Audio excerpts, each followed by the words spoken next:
Welcome again to this week's edition of LdnOnt TV here on Rogers TV. I am your host, Bronagh Morgan, and it's been a pleasure this month to introduce you to maybe some people you haven't met before during Black History Month, which is February here in London and across Canada. Today we have some really fascinating guests to talk about some wonderful events that are going on in London. Maybe you'll have a chance to engage in some of them, learn about some fantastic Black history that is all local, as well as, engage with people in your community that maybe you have never even known were doing such wonderful work. And here is one of them. This is Constable Damien from the London Police Service. He is the diversity officer there, and he is with us today to talk a little bit about one of my absolute favorite events that happens since 2012 here in London at the London Police Service during Black History Month. It's the Corrie Trailblazer Award. And thank you so much for being here today, Constable. Thank you for having me. It's a pleasure. So talk to me about the inspiration, the amazing man that is the inspiration behind the Trailblazer Award, and why it's, such an important event for London. Well, Sergeant Correa was the first Black police officer hired by the London Police Service in 1951.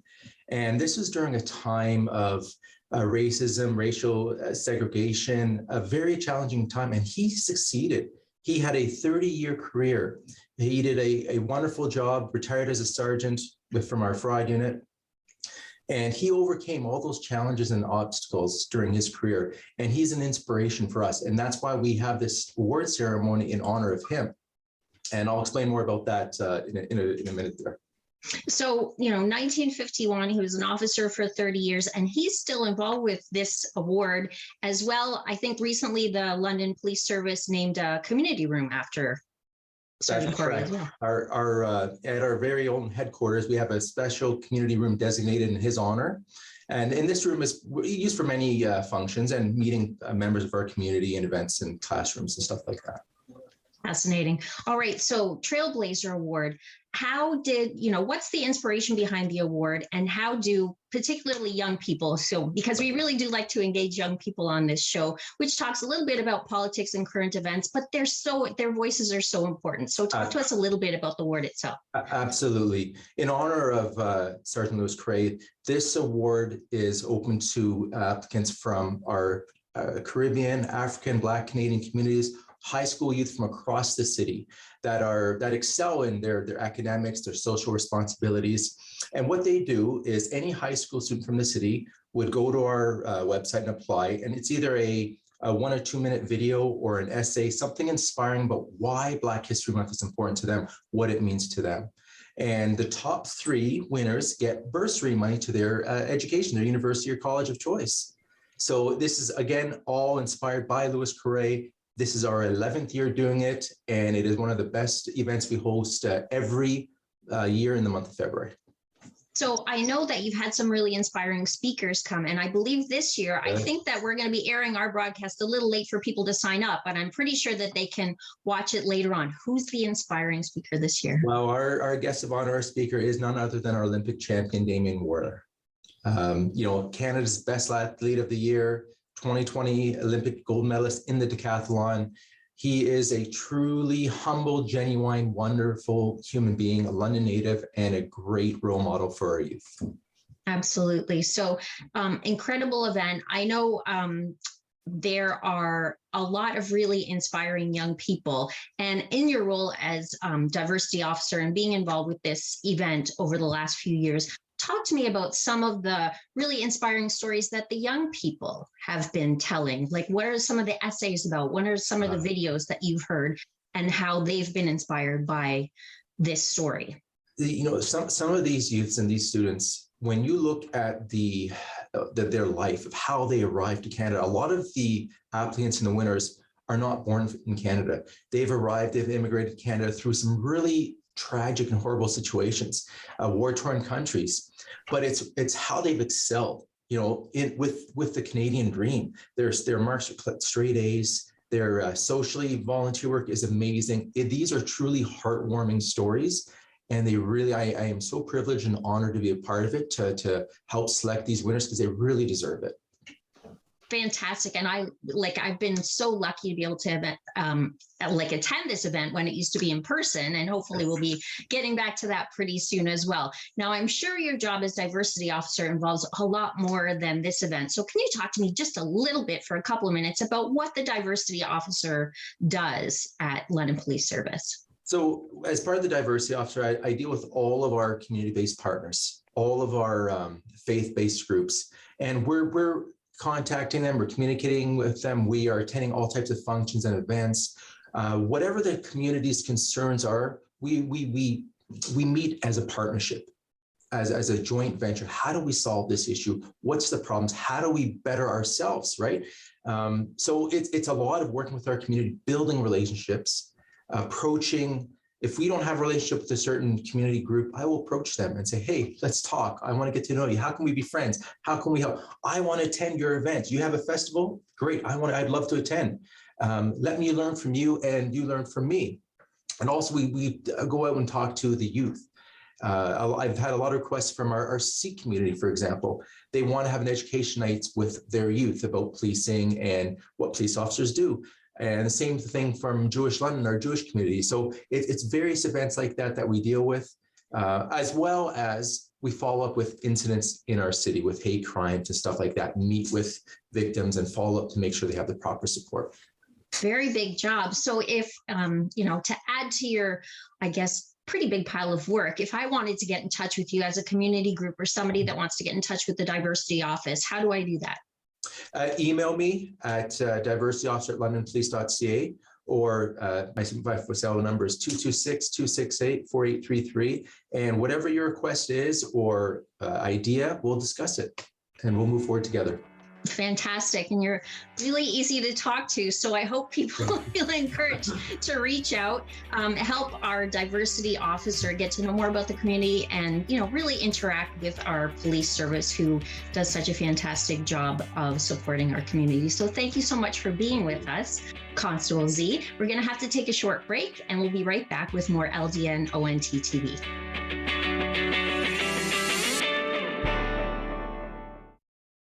This program is brought to you by the following sponsors. Carbon monoxide is a deadly gas you can't see, smell, or taste. Homes with fuel-burning appliances and/or attached garages must have working CO alarms installed outside all sleeping areas. Don't let the silent killer get you. Install working CO alarms today. October 5th, 2014, my daughter was hit by a train. She was walking along the sides of the tracks, and it shattered her world.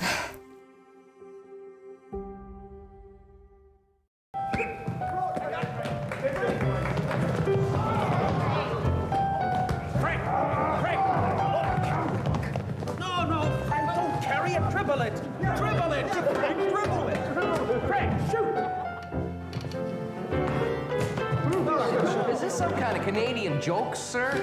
I mean, I know you're the instructor and everything, but we can't carry the ball. How can we get a decent shot at the peach basket? All right. Maybe we can allow a carry of a couple of steps. And Mr. Naismith, sir, it sure slows things down having to climb up here every time. Well, then let's cut the bottom out of the basket. Ah, but I need these baskets back.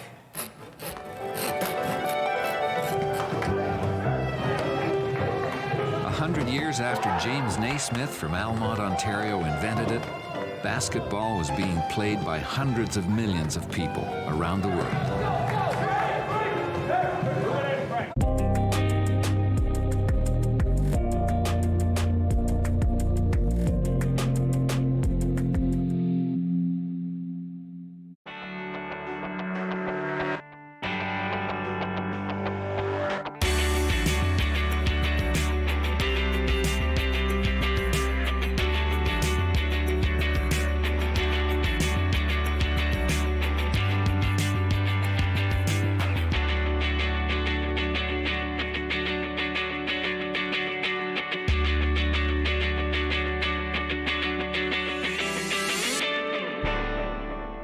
Welcome back to LdnOnt TV here on Rogers TV. I'm your host, Bronagh Morgan, and now we're going to be speaking to another fascinating Londoner about another awesome event that's happening this year during Black History Month. I believe this is a brand new event. It is organized by the London Afrocentric Community Association. And we have with us the acting chair, Colin Caleb, and he's going to talk to us a little bit about the association, as well as this really exciting award ceremony that's going to be happening on February 20th. Thank you for coming to the show today, Colin. First of all, good morning, and thank you for having us, Bronagh. It's nice to be here. Well, okay, so can you tell me a little bit about the association and maybe about what the association does, and then let's get into this award ceremony that's happening this year. Okay, a little bit about the association. This association is made up of 5 businesses, and I call these the staple businesses in the Black community, and that's regardless of where the Black communities are in Canada.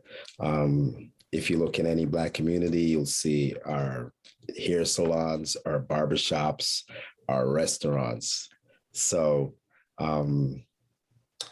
we have, let's say, I'll even try to call out the names. We have the Up Like 7 Barbershop, the Fix Ink Hair Salon, Paranite Bar and Grill, and another company called EVOMM3.com, which is a multimedia company. And I think the final company, which I didn't mention in being a staple in the Black communities, it's an entertainment company, the brothers Bachelor's Entertainment. So these organizations, these businesses have come together to form this association. And what's the goal? The goal was, first of all, we're looking at it from an economic standpoint. This is what happens when you have businesses, small businesses that decide that they want to create community involvement. They want to get involved in the community. As you know, we're in COVID times. And so I think it was particularly important because if you look at the businesses that are involved, those are some of the hardest hit businesses. Absolutely. So what they said was, listen, we feel the pain, but there are things that we can do in our community that will, help prepare our community for other things. Also to bring a certain amount of awareness of just how important our businesses are to the community. And then really, truly, let's play a part in, developing further businesses, just relating from a different perspective in the community, because, there are all kinds of community groups that are out there, but I think this is one of the few that's actually created by our own businesses to say, let's address some of the community concerns. That's awesome. So what a great endeavor. And one of the, I guess, maybe not accomplishments yet, because it's coming up, is this award ceremony. So it's called the Essence and Culture Awards. Talk to me, what's this all about? And, give us some details about how we can get involved. Okay, so we kind of looked at it from a different perspective. We said, what is the one thing that we could do that could unite our different communities? There's no such thing as one Black community. Instead, there are many communities, right? Of course, yes. Places. So we thought that starting with an award is a great way to bring the communities together. And awards can be appreciated by any dynamic, by any, it's not income related, it's awards there for everybody. So we're going to cover all the income gaps. And that's very important because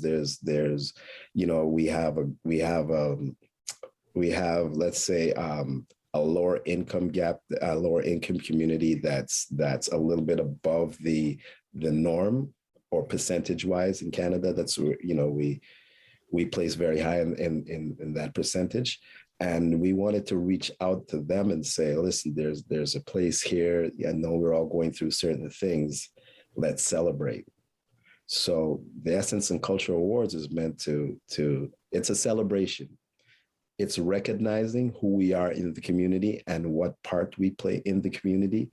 And it's also saying, hey, this is what our accomplishments are just not in the community. They go outside the community. They're part of all communities in London. So let's recognize what we do. Fantastic. Yeah, no, great description. And now I obviously you can't tell me all about the award winners because I assume that's probably going to be a surprise on the night of the awards. But I know that there's a couple of Londoners that we probably some of our viewers know about that are going to be honored. Well, the best part is I know so many people that I'm so glad that we have an accountant, and I'm so glad that I actually had to say that I don't want to know anything. I got updates on the first 2 days of voting, first 2 or 3 days of voting. And then I said to myself, you know what? In case I come across somebody and they said, what do I know? I don't have to make anything up. I really don't know. So I decided to keep it that way. I know so many people in the music side because I'm coming from a music background. I've done some other community things, so I've been there. So I just didn't want to know. So I'm so happy not to know. Okay. Now, the one thing I do know is that we had a section that's called it's our legacy section. It's our Lifetime Achievement Awards. And we thought it was very important to start there. So with that being said, specific Londoners such as, I'm going to start with Harold Usher, because we look at him as one of the first politicians in the city. And he spent how many years? Over 20 years in as being a city councilman. So we started there.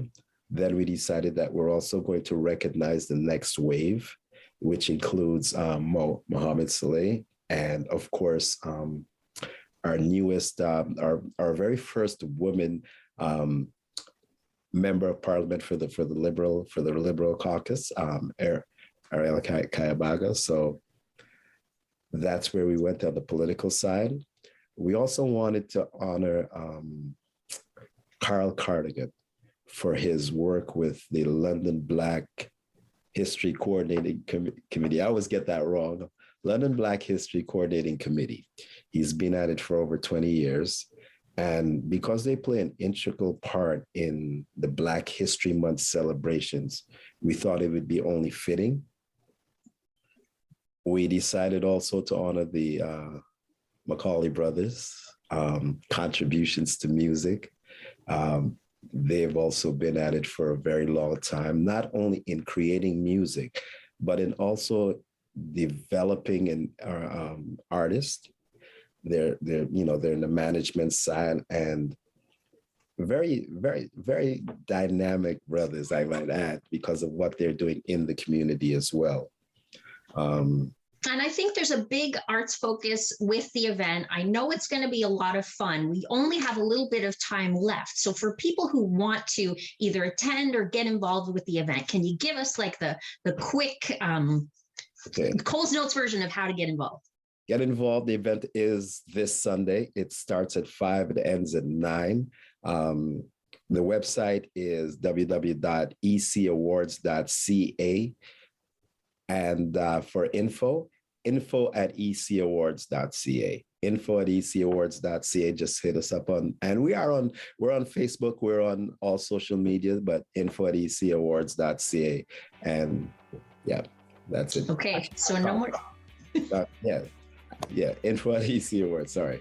Fantastic. Thanks so much for giving us a little bit of a sneak peek of what the events are all about. Lots of surprises that night, lots of entertainment, I'm sure, as well. Thank you for being with us. We have to take a break again, Colin, and our viewers will be right back with more LdnOnt TV.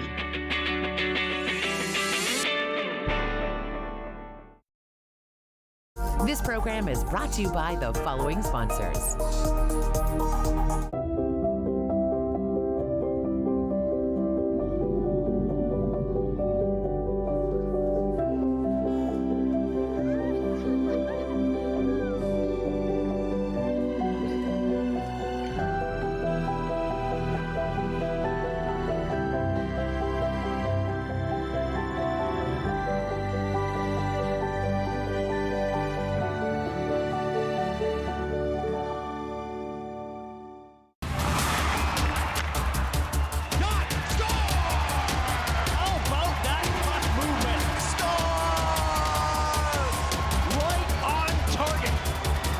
tonight's action on Rogers TV.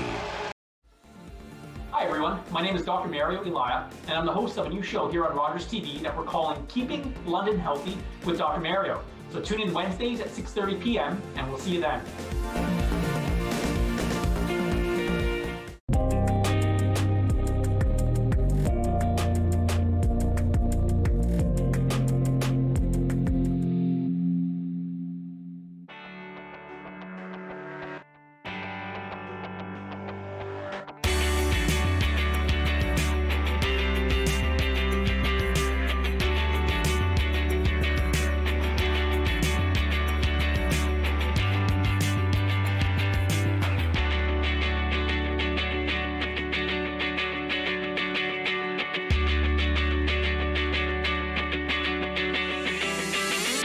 Welcome back to LdnOnt TV here on Rogers TV.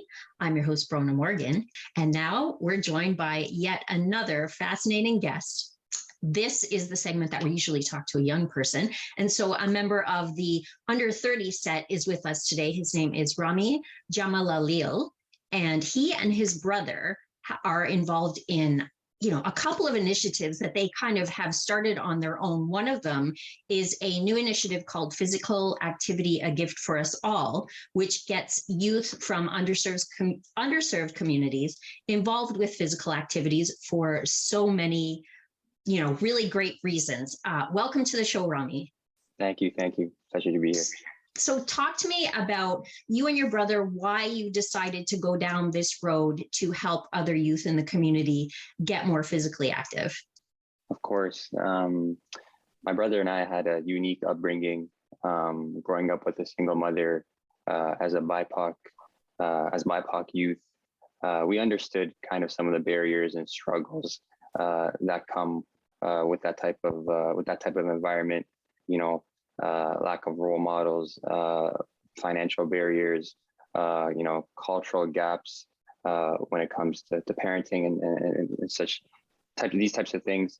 And my brother and I, we really wanted to commemorate Black History Month by kind of starting an initiative that we thought would kind of benefit youth that are going through kind of a similar path. And we decided to launch Physical Activity, a gift for us all, to kind of nail a few objectives. The first being kind of recognizing, youth, Black BIPOC youth, who've been able to kind of benefit from physical activity and sport. We created a short video kind of highlighting their journey and some of these benefits in hopes of not only recognizing kind of their greatness and their uniqueness, but also inspiring youth.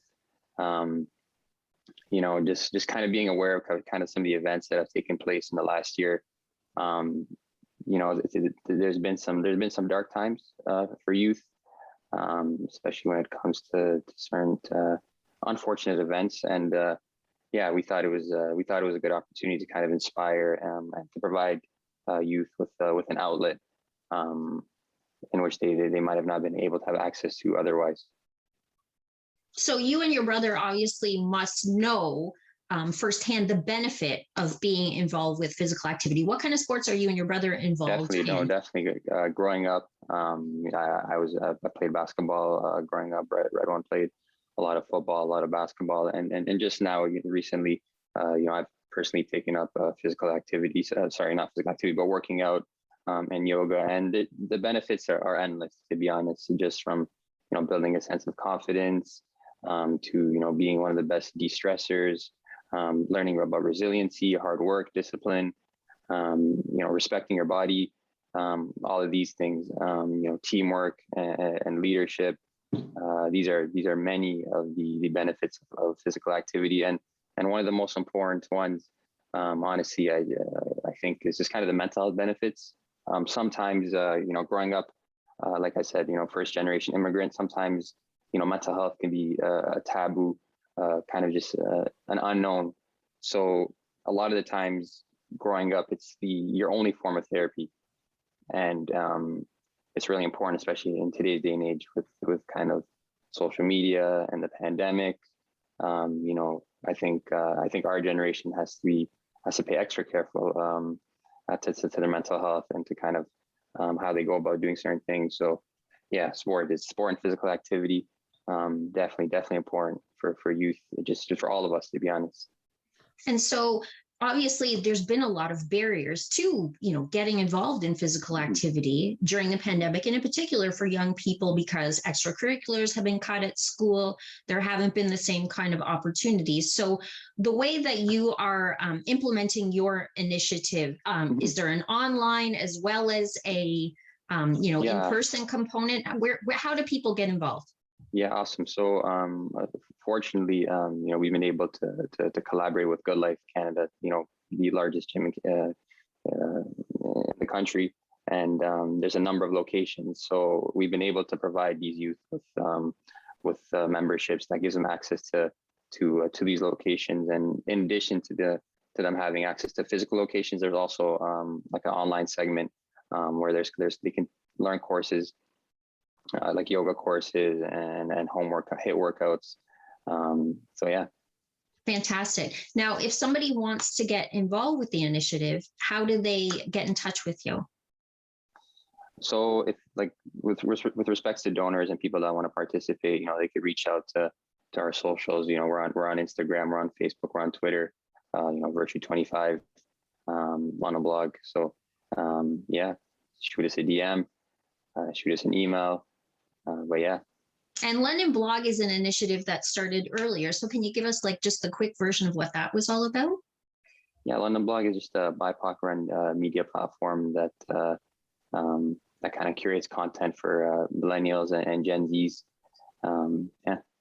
And that was an initiative that you and your brother started as well. Is that right? Yeah. Fantastic. And how long has that been going on, and what's your following like?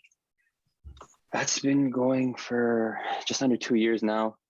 It's quite large now. The following is just around 45K.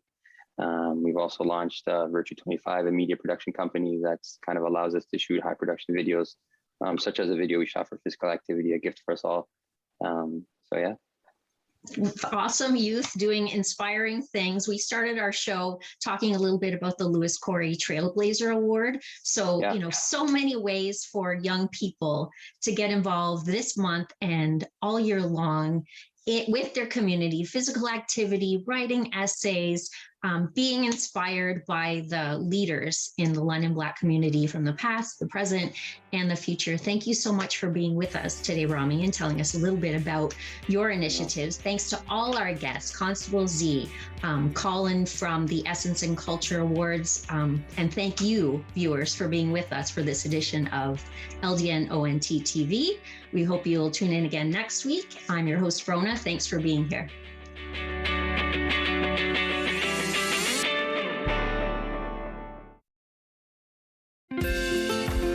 Call the Rogers TV viewer response line, email us, or connect with us on social media.